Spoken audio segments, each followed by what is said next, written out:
Welcome to Talk Treatises.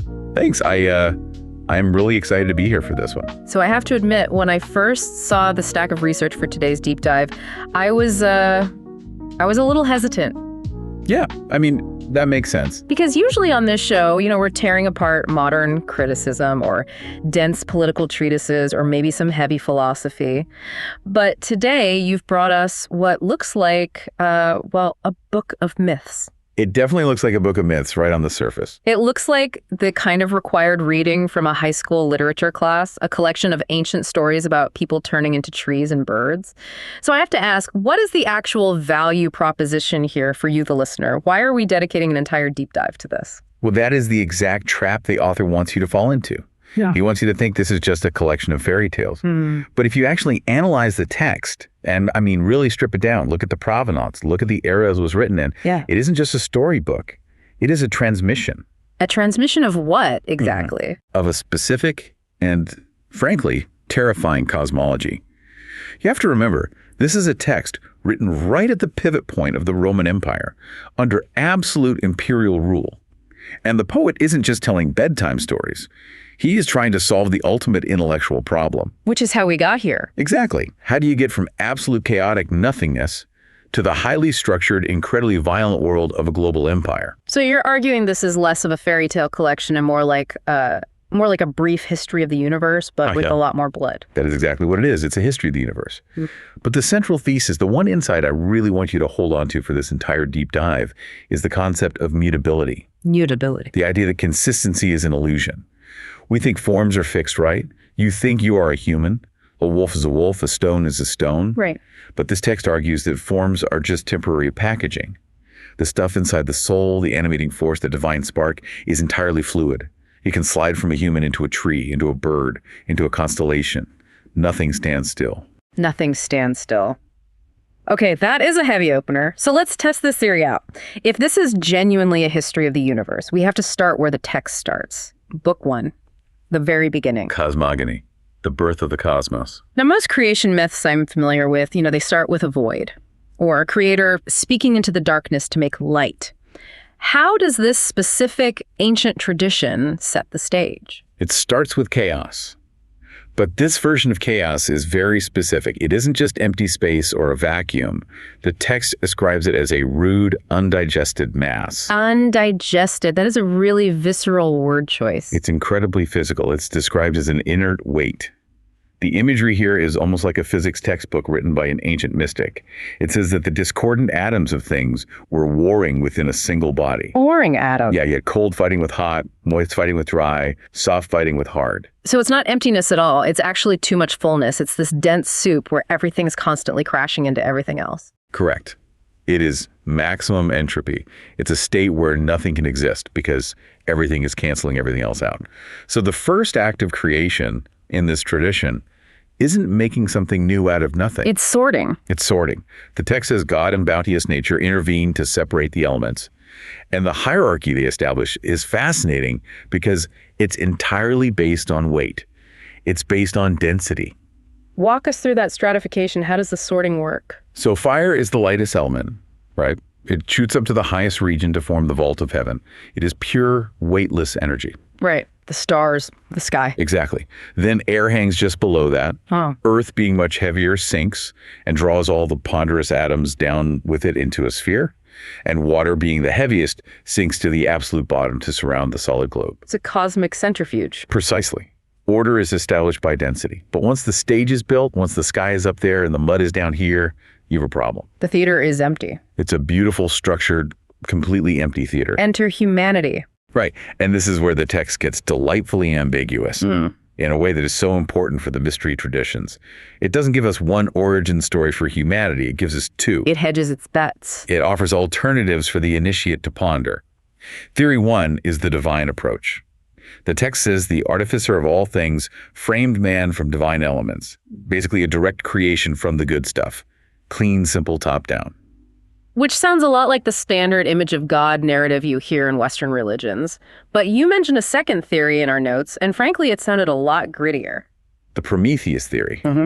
This one is so much more interesting for the mutability thesis we're talking about. The text says that the Earth was new. It had just been separated from the sky. The centrifuge had just stopped spinning. Exactly. So the mud still retained seeds of the kindred sky. It remembered being a star. Mud that remembers being a star. I love that. It's beautiful, right? So in this version, Prometheus takes this radioactive celestial mud, mixes it with plain river water, and molds it into the shape of the gods. So we aren't purely divine in this model. We are a hybrid. We are dirt and water, but we have this latent cosmic code trapped inside of us. That is the Gnostic spark right there. Whoa, let's pause for a second. You used the word Gnostic. For you listening who maybe hasn't spent time studying second century philosophical heresies, what are we implying by that? Right, sorry. So Gnosticism is a later philosophical framework that suggests human beings are trapped in a corrupt material world, the mud, but we carry a hidden spark of the true alien divine light. And this text is anticipating that centuries earlier. It is. It's saying we are physical beings, yes,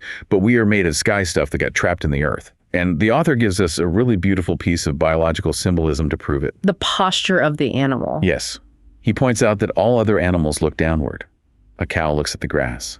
A wolf looks at the trail.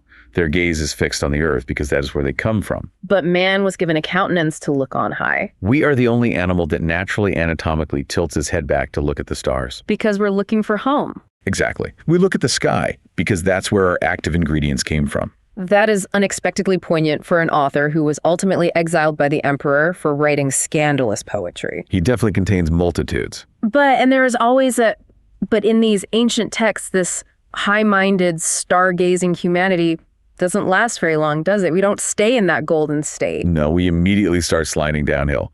Which brings us to the doctrine of the four ages.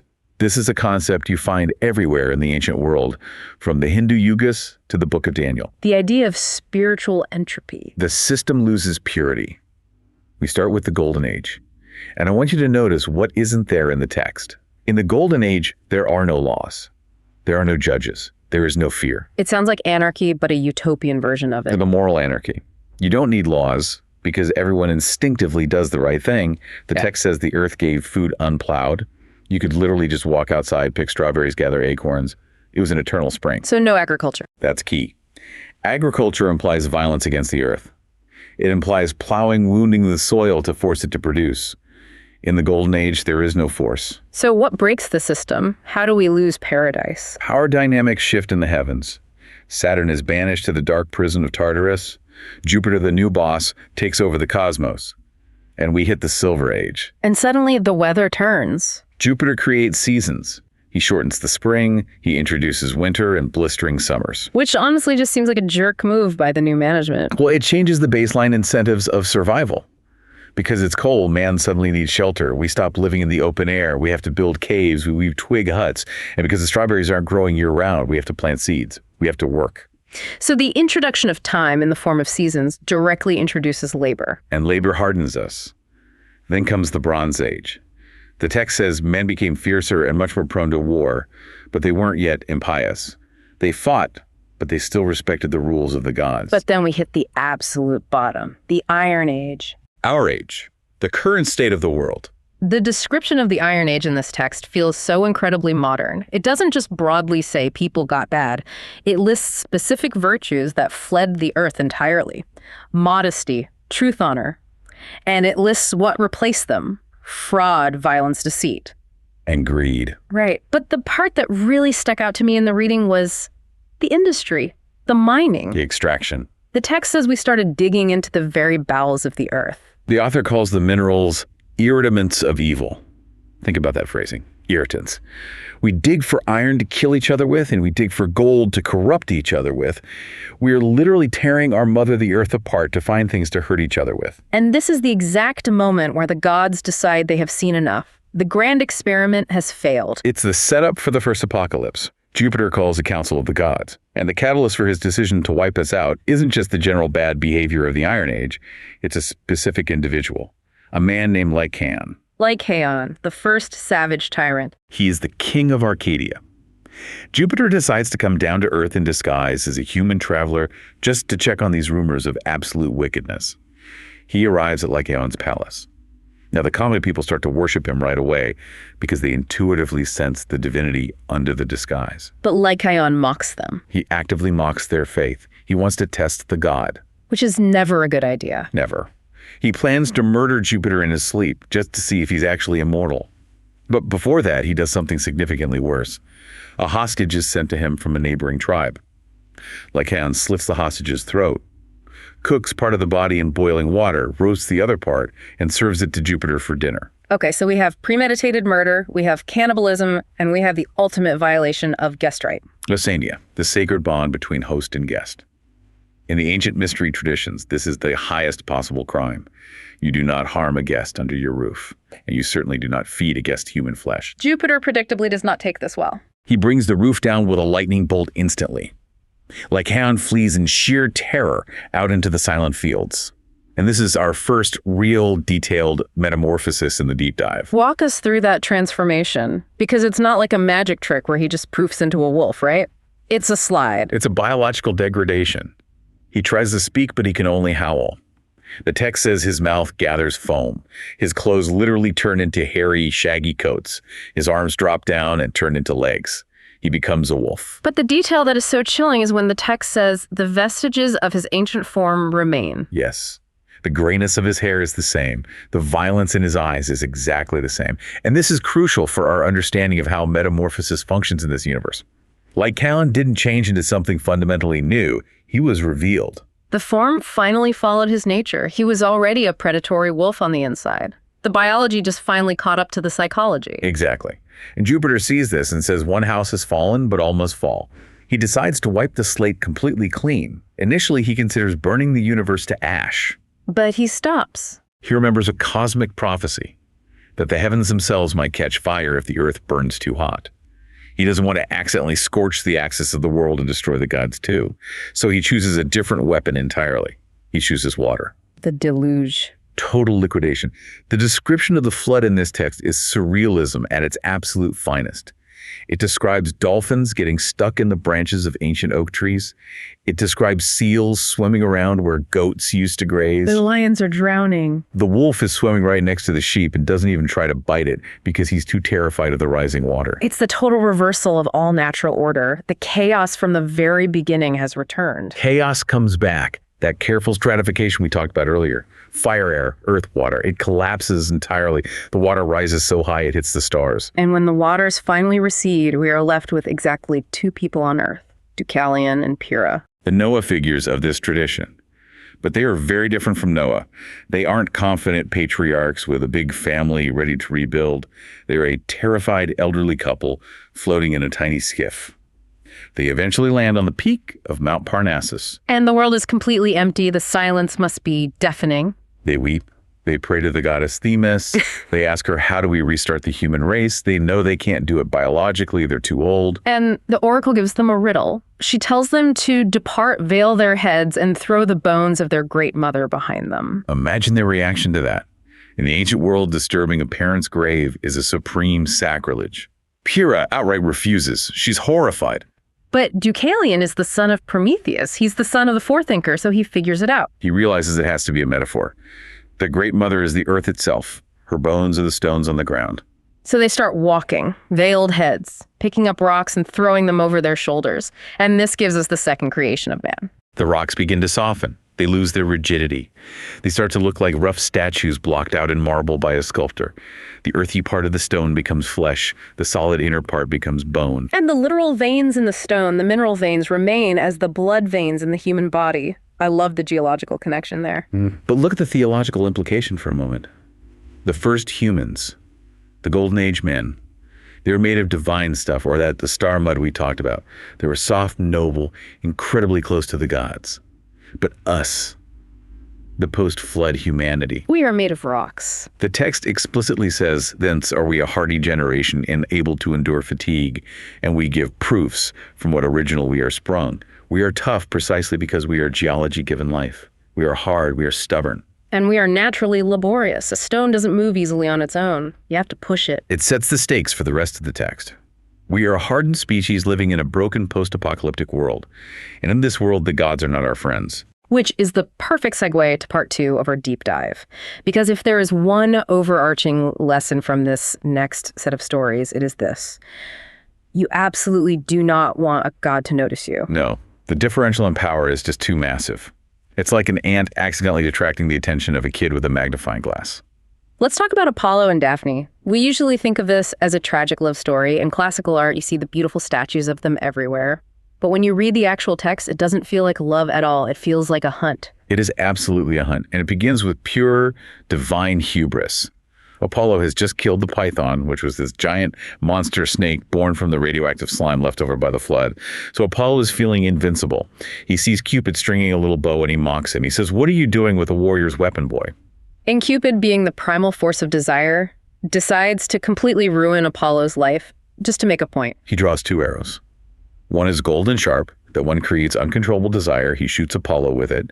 The other is lead and blunt. The one creates absolute revulsion. He shoots the river nymph, Daphne. So you have the irresistible force meeting the immovable object. Apollo chases her. And the speech he gives while he's running after her is bizarrely egocentric. It's hilarious in a very dark way. He's literally shouting his resume at her while sprinting through the woods.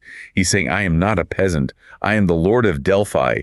I invented medicine. My dad is Jupiter." He's trying to impress her while actively terrifying her. But she just keeps running until she hits the river Peneus. She is completely exhausted. And she prays to the river. She says, "Destroy the beauty that has injured me." And the response is instantaneous. A heavy numbness seizes her limbs. Her chest is covered in thin bark. Her hair turns into leaves. Her arms stretch into branches. Her feet, which were running so fast, are suddenly rooted deep into the ground. She becomes the laurel tree. But here's the part that always bothers me when I read this. Apollo doesn't leave. No. He walks up and puts his hand on the trunk. The text says he can actually feel her human heart still beating under the new bark. He embraces the tree. And he declares, "Since you cannot be my wife, you shall be my tree." He decides right then to wear the laurel wreath. He makes it the permanent symbol of Roman generals, of poets of victory. So even in escaping him, she becomes his property. She becomes a logo for his triumphs. It establishes a theme we will see again and again in this mystery tradition. Metamorphosis as a mechanism of escape, but an escape that completely obliterates the self. She physically survives the assault, but she is no longer she. Speaking of obliteration, we have to talk about Faten. This is the ultimate cosmic story of a kid borrowing the car keys when he really, really shouldn't. It is the story of hubris, sure, but deeply it's about cosmic capacity. Faten is told by his mother that his real father is the sun, Phoebus Apollo. He travels all the way to the palace of the sun to get confirmation. And that palace is described with such insane excess. Gold, emerald, silver everywhere. Apollo is thrilled to see him and swears by the river Styx to give the boy absolutely anything he wants to prove his paternity. And Faten says, "Let me drive the chariot of the sun for one single day." Apollo immediately tries to back out.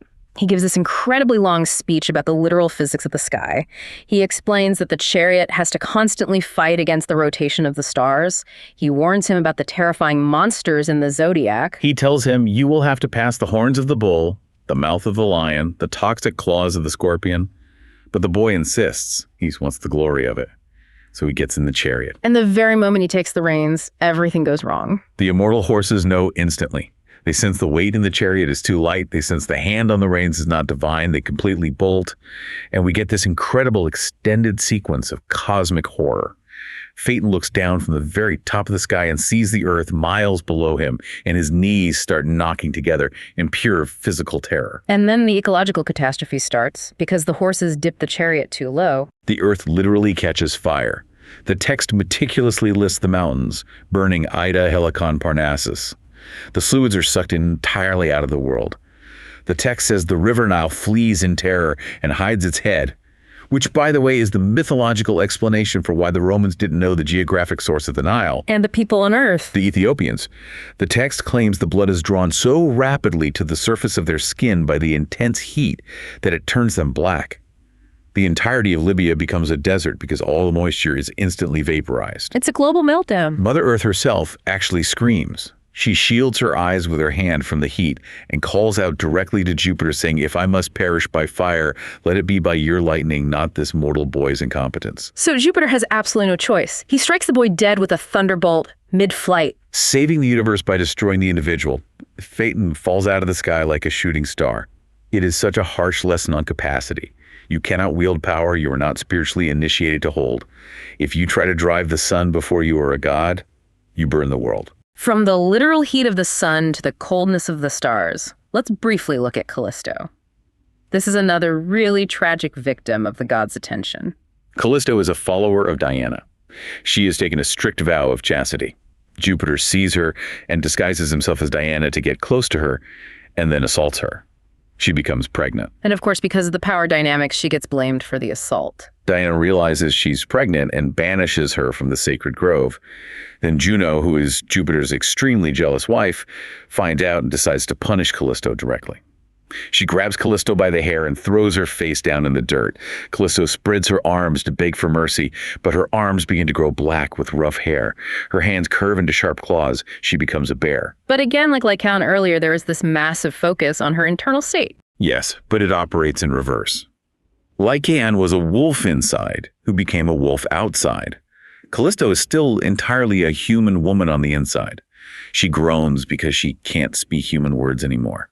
She wanders the deep woods, utterly terrified of wolves, forgetting that she is now a massive apex predator. She is a human mind trapped inside a beast's body. Until she meets her own son, Arcus, years later in the forest. He's a hunter now. She recognizes him immediately. She steps toward him to embrace him, but he just sees a wild bear staring at him. He gets scared and raises his hunting spear. He is literally about to commit matricide without knowing it. And Jupiter finally intervenes. He snatches them both up in a whirlwind and flings them into the night sky. They become the Great Bear and the Little Bear, Ursa Major and Ursa Minor. And Juno still gets the last laugh.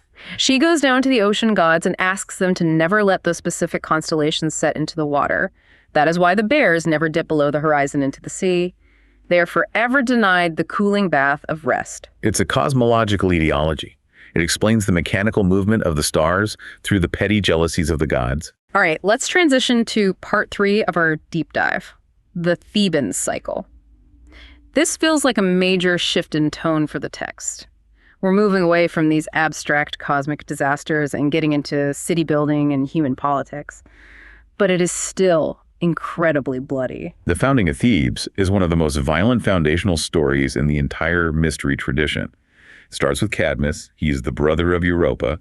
After Jupiter steals Europa by turning into a bull, Cadmus is sent by their father to find her. He can't find her, obviously, so the oracle tells him to stop looking and instead follow a specific cow. Where the cow finally lays down, he's supposed to build a new city. He finds the spot. He wants to make a proper sacrifice to Jupiter to consecrate the ground. So he sends his men into an ancient grove to get fresh water from a spring. But the spring is heavily guarded by a serpent of Mars, and from the description, this isn't just a garden snake. It is a massive primordial monster. It has a crest of solid gold eyes that flash like fire and a body swollen with toxic venom. It systematically slaughters all of Cadmus's men in the grove. Cadmus goes looking for them and realizes he has to fight this thing completely alone. He ultimately crushes it with a massive boulder and pins it against an oak tree with his spear. And as the snake is dying, a mysterious voice echoes through the grove saying, "Why gaze Urginor's son at the slain serpent? You too shall be a serpent." That's the heavy foreshadowing for his ultimate fate at the end of his life. But right then, Minerva appears to him and gives him a very strange instruction for building a city. She tells him to plow the earth and sow the dead dragon's teeth into the soil. Farming with teeth. And the resulting crop is instant, fully grown soldiers, the sown men. They rise up out of the dirt, fully armored, holding weapons, and immediately, without a word, they start slaughtering each other. It's a brutal civil war that lasts maybe 5 minutes. Only 5 of them actually survive the melee, and those 5 help Cadmus build the walls of Thebes. The symbolism is so stark here. Civilization in this worldview is built strictly on the conquest of wild nature represented by the serpent. But the very seeds of that civilization are pure conflict. Thebes is literally grown from violence. It is baked into the DNA of the city. And the family of Cadmus inherits this violent curse. His own grandson is Actaeon. The story of Actaeon is a profound tragedy of the eye. He is out hunting with his hounds, and he accidentally stumbles into a sacred hidden grove. It's the exact spot where the goddess Diana bathes. He sees the divine goddess naked. Now, he didn't mean to do this. It was a complete accident. He just took a wrong turn in the woods. But in the mystery traditions, intent is entirely secondary to the act itself. He saw the naked truth without being formally initiated. Diana is furious. She splashes the spring water on his face and says, "Now you may tell if you can that you have seen me undressed." And he runs away trying to apologize, but he starts growing antlers. His neck rapidly lengthens, his hands harden to hooves. He turns into a stag. And the truly heartbreaking part of this metamorphosis is that his own hunting dogs find his scent. The text meticulously lists all their names. Blackfoot Tracer Hunter. Actaeon is standing there thinking, "I am your master." But when he opens his mouth, he can only bleat like a deer, and his dogs tear him to pieces. He is devoured by his own instruments. If we look at this philosophically, it strongly suggests the extreme danger of unmediated revelation. If you see the absolute divine reality without being spiritually prepared, your own cognitive faculties represented by your dogs turn against you. You simply cannot process the data. You shatter. From seeing too much of the divine truth, we move to seeing too much of yourself. Yeah. Narcissus. A very different kind of dangerous vision. Narcissus is the son of a river god. When he is born, the blind prophet Tiresias predicts that the boy will live to a ripe old age only if he never knows himself. Which is usually the exact opposite of ancient philosophical advice. Know thyself is the famous maxim inscribed at Delphi. Exactly. But for Narcissus, self-knowledge is completely fatal. As he grows up, he arrogantly rejects all lovers, including the tragic nymph Echo. Echo has her own punishment from the gods. She can only repeat the last words spoken to her. She's a literal voice without any agency. So Narcissus is wandering and he finds a pool that is perfectly still, unruffled by any bird or falling leaf. He stoops down to take a drink and he sees a face in the water. He falls instantly, obsessively in love with the image. He fundamentally doesn't realize it's his own reflection. He tries to kiss the water and the image scatters. He reaches his arms and it reaches back. The text says he burns with love for himself. It's the ultimate narcissistic feedback loop, the ego permanently trapping itself. He just sits there and wastes away. Eventually he realizes the truth. He says, "I am he. I burn with love for me." But he can't look away. He dies of grief right there on the bank. And when the wood nymphs come to bury his body, they find nothing. Just a flower with white petals and a yellow heart. The ultimate trap of the material world. Mistaking the mere reflection of reality for the actual substance. Precisely. It's a deeply Neoplatonic warning. Moving into part 4, we get a mix of incredible stories spanning books 4, 5, and 6. Let's start with the one everyone probably knows, even if they don't know they know it. Pyramus and Thisbe. The absolute prototype for Romeo and Juliet. Two young lovers living in Babylon.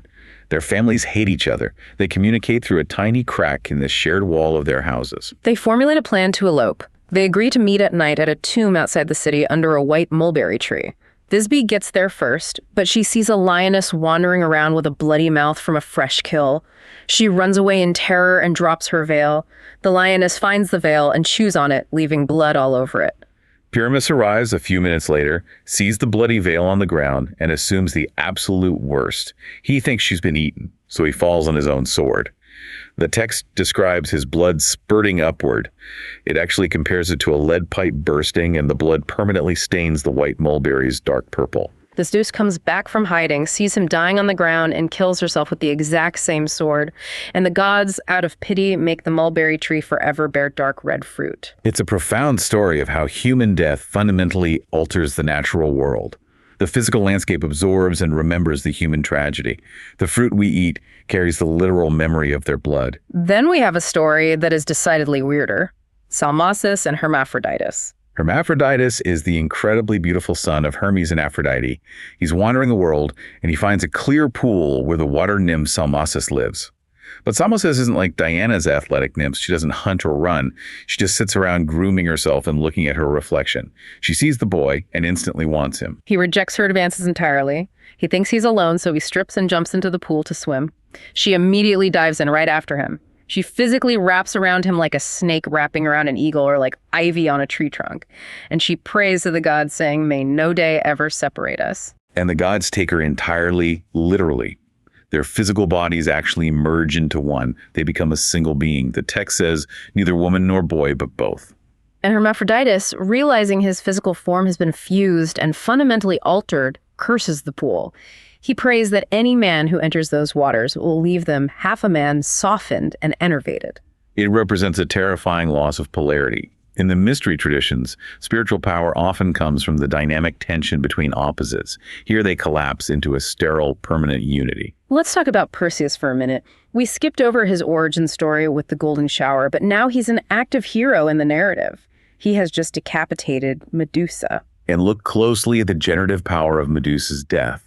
When her head is cut off Pegasus, the winged horse springs directly from the blood of her neck. And as Perseus flies over the continent of Africa carrying the severed head drops of toxic blood fall down onto the Libyan sands, the blood drops instantly turn into venomous snakes.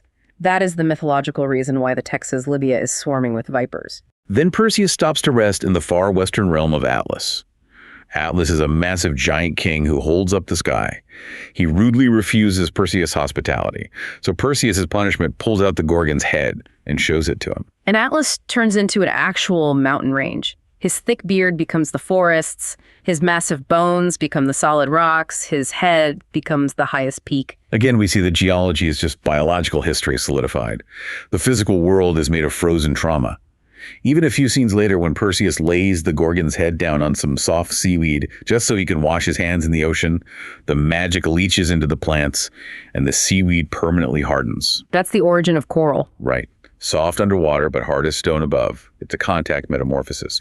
The power of the head changes the very structure of the plants. Then we move to Book 5, The Rape of Proserpine. This is the central foundational myth of the Eleusinian Mysteries, which was the biggest mystery cult in the ancient world. Pluto, the dark king of the underworld, shoots up out of the ground in his black chariot and forcibly grabs Proserpine while she's innocently picking flowers in a meadow. Her mother, Ceres, who is the goddess of grain and agriculture, goes on a frantic global search for her missing daughter. Because she is grieving, she completely neglects the earth. The crops die, famine spreads. It is the very first winter the world has ever experienced. There's a great dark little detail here where a mortal boy mocks Ceres because she's drinking a cup of barley water too greedily in her exhaustion. She just throws the dregs of the drink right in his face, and he instantly turns into a newt, just a spotted little lizard scurrying away. The lesson being, do not mock a grieving ancient goddess. Eventually, Ceres finds out exactly where her daughter is. She goes to Jupiter and demands her back. Jupiter agrees, but only on one strict condition. Proserpine can return if she hasn't eaten any food while in the underworld. But she has. She absentmindedly ate 7 pomegranate seeds. And Ascalaphus, who is the underworld's orchard gardener, tattles on her. He tells Pluto, I saw her eat them. Because of that testimony, Proserpine is permanently bound to the underworld for half of every year. And out of sheer anger, she turns the snitch Ascalaphus into a screech owl, a bird of ill omen that only comes out in the dark. This myth functions on multiple levels. It explains the cycle of the seasons, yes. But deeply for the initiates, it explains the cycle of the human soul. The soul's descent into dense matter, which is the underworld, the consumption of the material fruit which binds you to the flesh, and then the partial release back to the divine. Finally, in this middle section, we have Book 6, The Story of Arachne, a contest of high art. This is essentially a massive theological debate fought entirely with looms.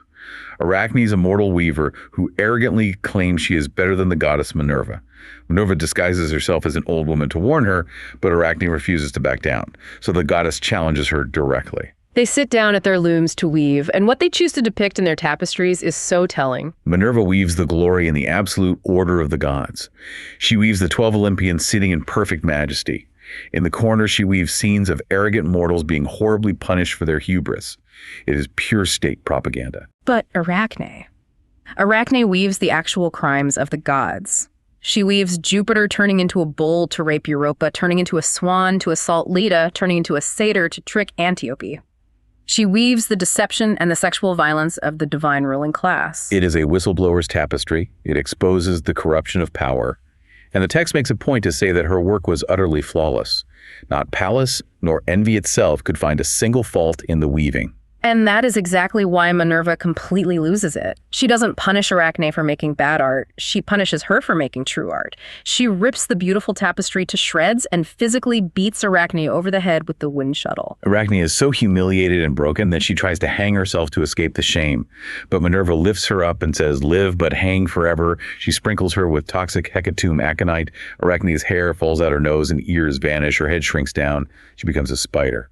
Destined to hang from a thread and weave intricate webs forever, it's a terrifying commentary on what happens to the artist who dares to speak truth to absolute power. It is a warning to anyone analyzing the text itself. All right, part 5, book 7. We are getting into the really heavy magic now, Medea. The introduction of Medea marks a major shift in the mechanics of the text. Before this, magic and transformation were mostly the exclusive domain of the gods. Now we have a mortal witch wielding that power. She uses herbs, complex rituals, incantations. She helps Jason get the Golden Fleece by dealing with fire-breathing bulls and more earthborn skeleton warriors. But the real spectacle, the true dark magic, happens when she rejuvenates Jason's elderly father, I-VII. This sequence is effectively an ancient black mass. She waits for a perfectly clear full moon. She goes out barefoot with her hair down. She purifies herself with fire, water, and sulfur. She builds 2 turf altars and brews a massive bronze cauldron. The ingredients in that cauldron, I have the list from the text right here. Roots pulled from the Thessalian valleys, seeds, exotic flowers, sure, but then it escalates. The entrails of a werewolf, the scaly skin of a Libyan water snake, the liver of a long-lived stag, and the head of a crow that had lived for 9 centuries. It represents the physical accumulation of vast amounts of time. She is boiling history itself. Then she takes a sword and cuts the old man's throat. She literally drains all his thin, freezing old blood out onto the ground and refills his empty veins with this boiling, green, foaming potion from the cauldron. And it absolutely works. His white hair immediately turns jet black. His deep wrinkles fill out. He wakes up with the body of a man 40 years younger. But then the author makes sure to show us the horrific dark side of this mortal power. Medea deliberately tricks the daughters of Peleus, who is Jason's political enemy, into thinking she can do the exact same procedure for their aging father. She does a fake demonstration on an old sheep, right? Yes, she turns an old ram into a lamb. So the daughters believe her. She tells them, cut his throat to let the old blood out. And they do. They hack their own screaming father to pieces with swords. But Medea just put plain herbs and water in her pot. She lets him bleed to death while his daughters realize what they've done. It's unimaginably brutal. It shows that the power of transformation in human hands is an entirely neutral tool. It can miraculously save life, or it can sadistically destroy it. Then we have the origin of the Myrmidons. A horrific plague completely depopulates the island of Aegina. The king Aeacus prays to Jupiter, just begging for people to rule. He looks at a sacred oak tree and sees a long line of ants carrying grains of wheat. He asks Jupiter for as many citizens as those ants. He goes to sleep and dreams that the ants grow and stand up, turning into men. He wakes up and his empty city is suddenly full of voices, but the text explicitly notes they retain their ant nature. Yes, they are thrifty, infinitely patient, toil-loving, and tenacious. They are the ultimate mindless workers. The perfect army which Achilles will eventually lead to Troy. Finally, in this narrative section, we have the tragedy of Cephalus and Procris, a devastating story about suspicion. Cephalus decides to test his wife Procris's fidelity by using a magical disguise to try and seduce her. Again, we see this theme of disguise fundamentally causing ruin. They eventually reconcile, but the trust is fractured. She gives him 2 magical gifts she got from Diana, a dog that never ever fails to catch its prey, and a spear that never misses its target.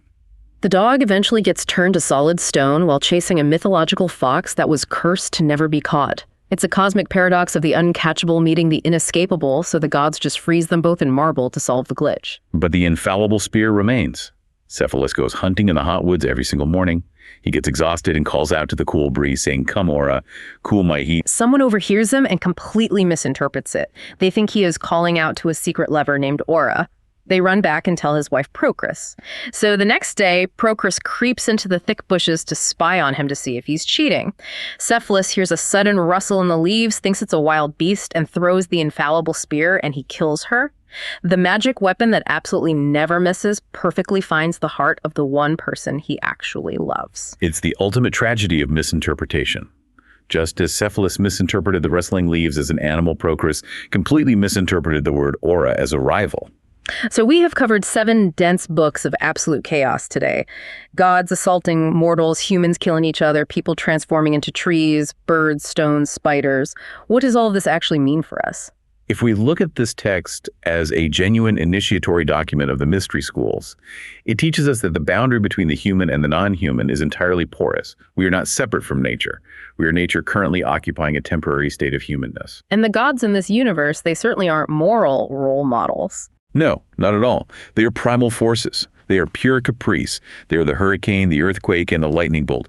They do not care about your petty human morality. They only care about asserting their own power. And transformation is often the only possible survival strategy. Daphne survives male aggression by becoming a tree.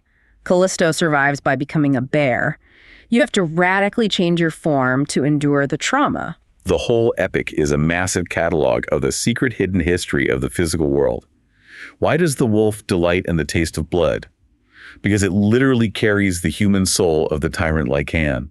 Why does the spider weave such perfect webs? Because it contains the arrogant pride of the artist Arachne.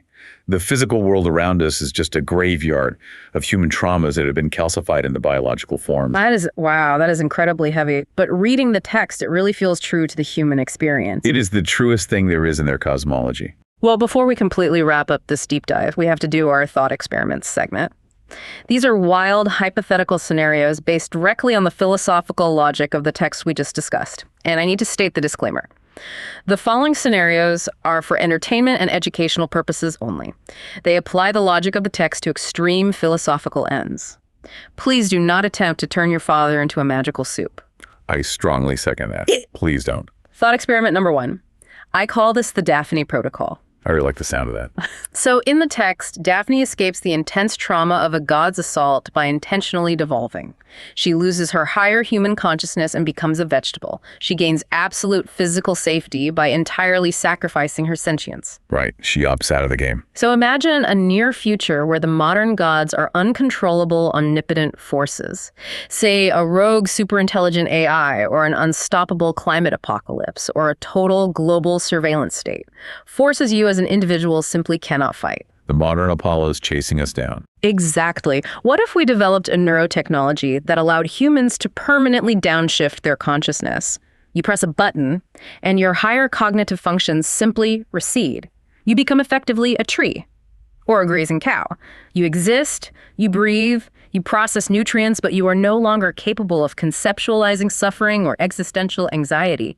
You step completely out of the human experience to survive the collapse of the human world. That is genuinely horrifying to think about. But it asks the ultimate philosophical question. Is biological survival actually worth the total loss of the self? The text deliberately notes that Daphne's human heart still beat in panic under the wooden bark. Is the human mind trapped in there screaming silently? Or is the numbness a true mercy? If the absolute only way to physically survive the 21st century is to become a turnip, do you press the button? Honestly, looking at the news lately, I think a lot of people might sign up for the turnip protocol right now. You're probably right. Moving on to thought experiment number 2, the Actaeon dilemma. The hazard of the naked truth. Actaeon saw the divine goddess naked and was utterly destroyed. Not because she shot him with a magic arrow, but because his mind was transformed and he was literally torn apart by his own hiking dogs. His own tools, his own faculties turning violently against him. Right. We are rapidly approaching what technologists call a singularity of information. We are fully decoding the human genome. We are mapping the neural pathways of the brain. We are building quantum AI that can process the entirety of human knowledge in seconds. We are pulling back the branches to look at Diana bathing. Exactly. What if there is a specific hardwired threshold of knowledge, a literal source code of reality that the human primate brain physically cannot hold?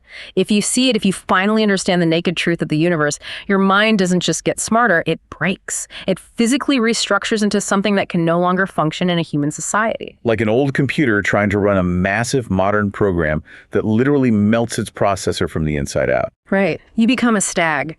Your consciousness is still technically there, but you can no longer communicate with other normal humans. You just bleat. And your own runaway thoughts, your dogs, relentlessly hunt you down into madness. Is there a level of objective truth that is biologically toxic to our species? That aligns perfectly with the core teachings of the ancient mystery traditions. To know, to dare, to will, and to keep silent.